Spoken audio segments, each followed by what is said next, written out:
Hello students, welcome to our class. मैं आपका teacher sir Afzal अपनी क्लास के अंदर आपको वेलकम कहता हूं। और आज के क्लास के अंदर हम डिस्कस करेंगे साइंटिफिक मेथड, और ये क्लास रिलेटेड है क्लास मैट्रिक के साथ। और अभी तक जो है वो हमारा जो वो है इस चैप्टर का लास्ट जो है वो लेक्चर है। चैप्टर 1 का आज हमारा लास्ट जो है वो लेक्चर है। इंशाल्लाह नेक्स्ट लेक्चर के अंदर हम जो है वो सारे चैप्टर को जो है वो एक मरतबा रिव्यू भी कर देंगे। चैप्टर 1 सब्जेक्ट फिज़िक्स, और हमारा जो चैप्टर है वो फर्स्ट है introduction to physics. Introduction to physics, ठीक है। तो साइंटिफिक जो मेथड है आज के लेक्चर के अंदर हम उसको जो है वो डिफ़ाइन करेंगे। साइंटिफिक मेथड, ठीक है। साइंटिफिक मेथड क्या होता है? व्हाट इज साइंटिफिक मेथड, ठीक है। तो इसकी डेफिनेशन ये होती है, the process through which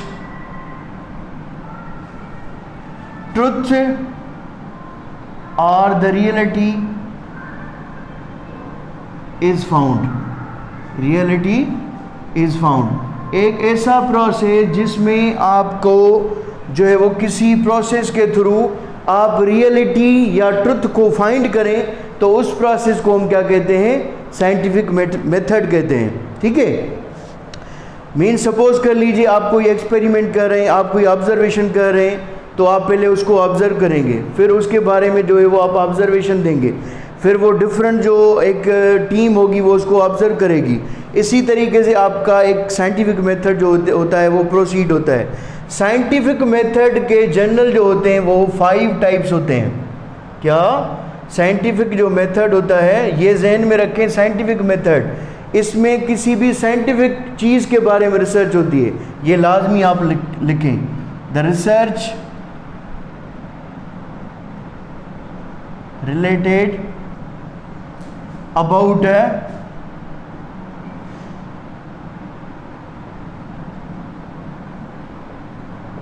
scientific problems, ठीक है। साइंटिफिक मेथड के अंदर आपकी जितनी भी रिसर्च होती है वो रिलेटेड होती है साइंटिफिक रिसर्च से, ठीक है। मींस इसके थ्रू आप किसी भी जो है वो प्रोसेस को क्या करते हैं? मेजर करते हैं, ठीक है। तो फर्स्ट जो इसका टाइप है दैट इज ऑब्जर्वेशन, ठीक है।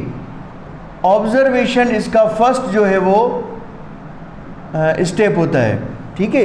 किसी भी साइंटिफिक मेथड से जो है वो जाने के लिए हमारा जो फर्स्ट टाइप होता है, जो फर्स्ट प्रोसीजर होता है, उसको हम कहते हैं ऑब्जर्वेशन। तो ऑब्जर्वेशन की डेफिनेशन क्या होगी? ऑब्जर्वेशन की डेफिनेशन ये होगी, the natural phenomena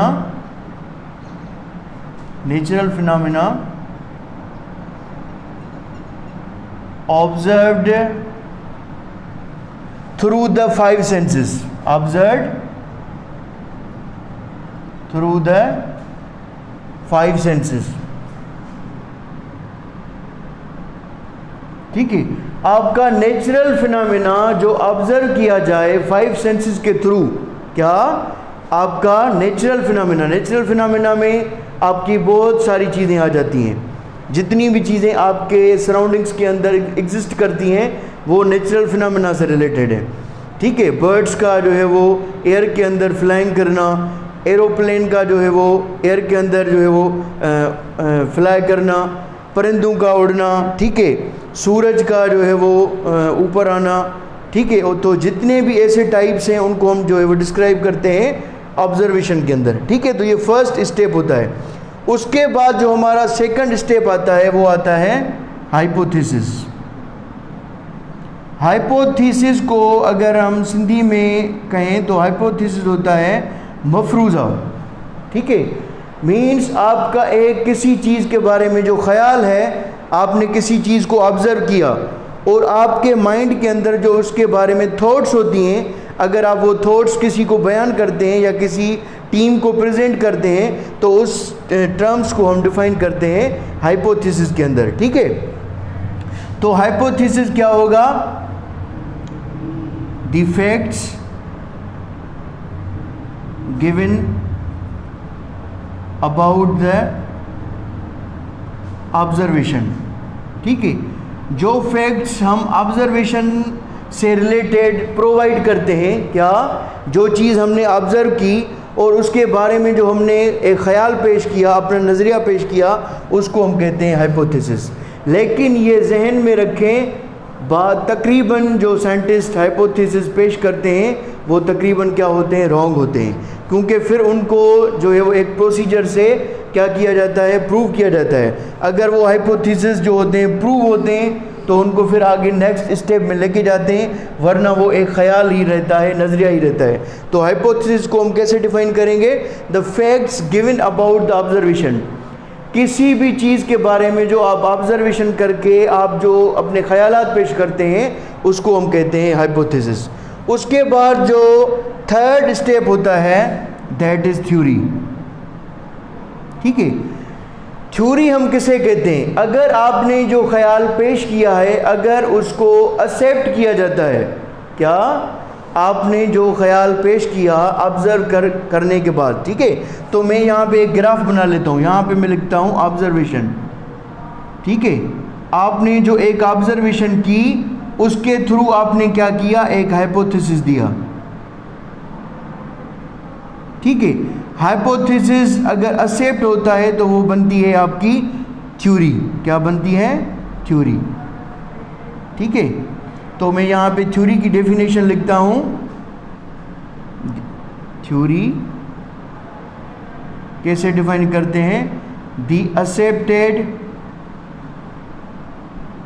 accepted hypothesis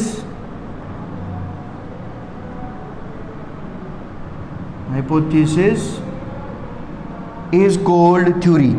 जो आपका हाइपोथेसिस अगर एक्सेप्ट होगा तो उसको हम क्या कहेंगे? थ्योरी कहेंगे।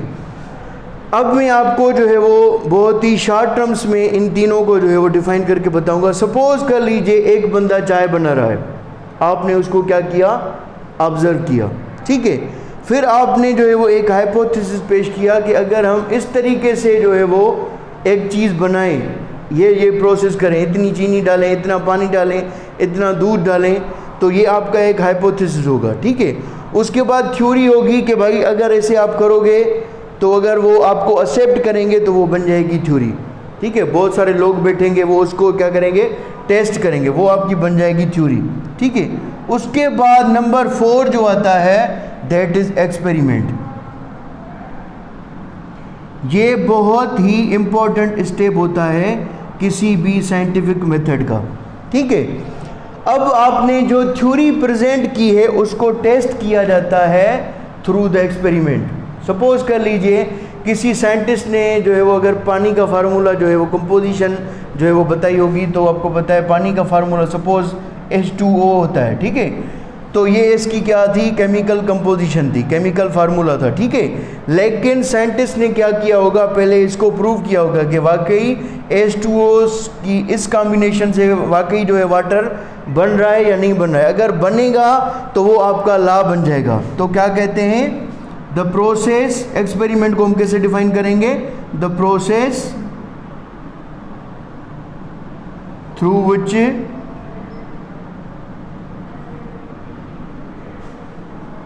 the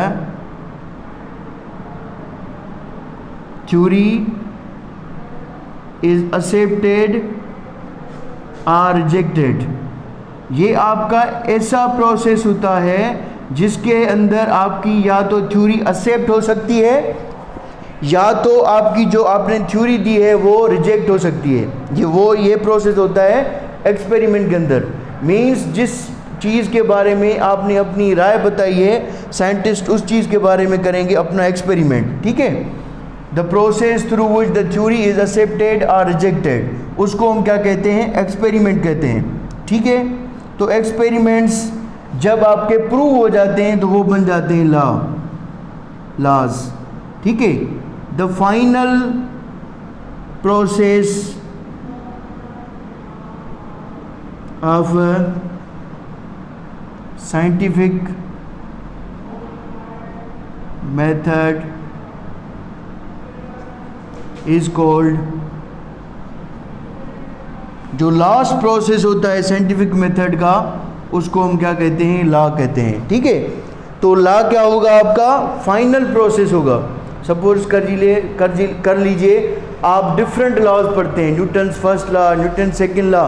तो पहले न्यूटन ने ऑब्जर्वेशन की थी, फिर उसके बारे में हाइपोथेसिस पेश किया, फिर वो एक थ्योरी जो है उसने एक थ्योरी की शक्ल ली होगी, फिर एक्सपेरिमेंट किया होगा, फिर जाके वो लॉज बनते हैं। तो 5 प्रोसेस से अगर एक चीज़ गुजरती है तो वो क्या बनती है, उसको हम साइंटिफिक मेथड कहते हैं, और उसका जो लास्ट प्रोसीजर होता है उसको हम लॉ कहते हैं। ठीक है, तो आज का हमारा सिंपल लेक्चर था। ठीक है, तो नेक्स्ट क्लास के अंदर हम इंशाल्लाह नेक्स्ट जो है वो टॉपिक को डिस्कस करेंगे, नेक्स्ट चैप्टर को स्टार्ट करेंगे। लेकिन इससे पहले मैं एक जो है वो चैप्टर 1 के ऊपर एक रिव्यू क्लास बनाऊंगा।